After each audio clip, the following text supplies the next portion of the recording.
Is the author of the amendment to extend abortion rights in Northern Ireland. She joins me now from Belfast. Liam Gibson from the Society for the Protection of Unborn Children. Stella Creasy, tell us about the numbers. This was a free vote. Were you surprised by how the numbers fell? I think when you're standing watching the minister who'd just been making the argument against your amendment walk through the door to support it, along with several senior members of the current Cabinet, you know that there's cross-party consensus that it is untenable that right now in Northern Ireland, if you are raped and you become pregnant as a result and you seek a termination, you could face a longer prison sentence than your attacker.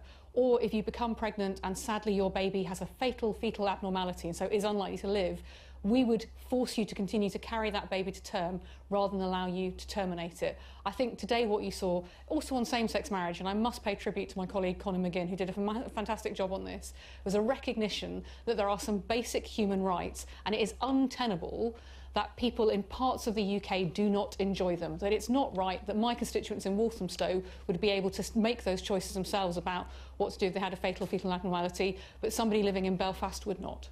Liam Gibson, do you accept that Westminster MPs are having to step in because Northern Ireland has let its people down on this one when there is such support for both of these amendments?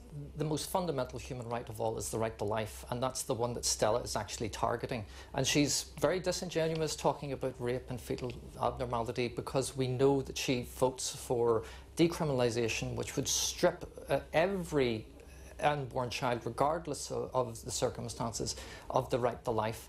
And she even supports removing the legislation that protects children whenever they've been born from being murdered, because the section 60 of the infant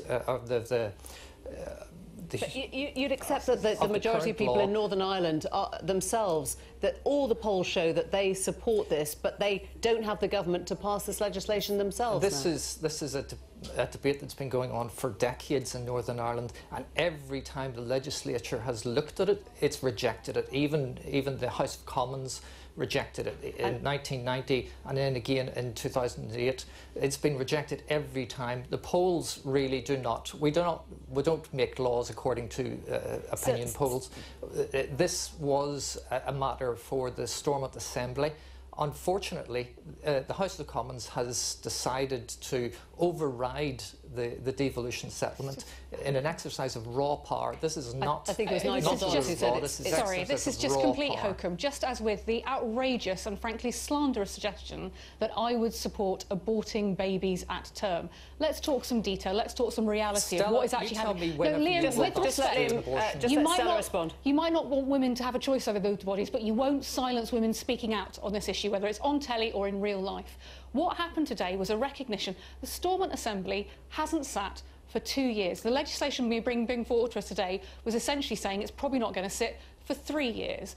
Now, what we recognise, of course, everybody wants the Assembly back up and running, but that doesn't absolve us of our responsibilities to the thousands of women who travelled last year from Northern Ireland to have an abortion in England and Wales. OK, so Liam's point and Nigel Dodds is that it drives a coach and horses through devolution. It absolutely doesn't, because if the Assembly is reconstituted, then both the amendments that were put forward today would fall. What it is saying is that human rights that are delayed are human rights that are denied. OK, let me ask Liam, do you think, Liam, that this won't ever come to pass? Do you think this won't ever come to pass? Do you think we will see Stormont up and running by October? No, will this be overturned? The chances of devolution now before the 21st of October are dead. There is absolutely no way that So you accept this is going to become law, going to go back into an executive and lose what it's gained without having to even go into the House of Commons and take its seats. You know, this demonstrates how little the House of Commons actually is concerned with the opinions of the people of Northern Ireland. We're being ruled like a colony. Devolution is fundamental to the peace settlement here, and unfortunately you've torn it up. Our own Supreme Court found that the situation in Northern Ireland constituted a violation of the human rights of women in Northern Ireland. Stella, the UN Committee on Torture... Liam, you keep trying to shout women down, but we are going to shout louder because these are our human rights. And what I want is the women in Northern Ireland have the same human rights that I have as a woman who lives in England. Our Supreme Court is looking to the UK because it's UK legislation. It's a piece of legislation written in Westminster in 1861 that means that abortion is criminalised in Northern Ireland. Let Liam respond to that then. This is a violation of human rights. Abortion is not a human right. The right to life is a human right. It's recognised in the Universal Declaration of Human Rights, the Charter, the Declaration of Rights of the Child, the Convention on the Rights of the Child. Abortion does not appear in any international instrument of human rights. That's complete fiction. Stella's been very good at getting that message out.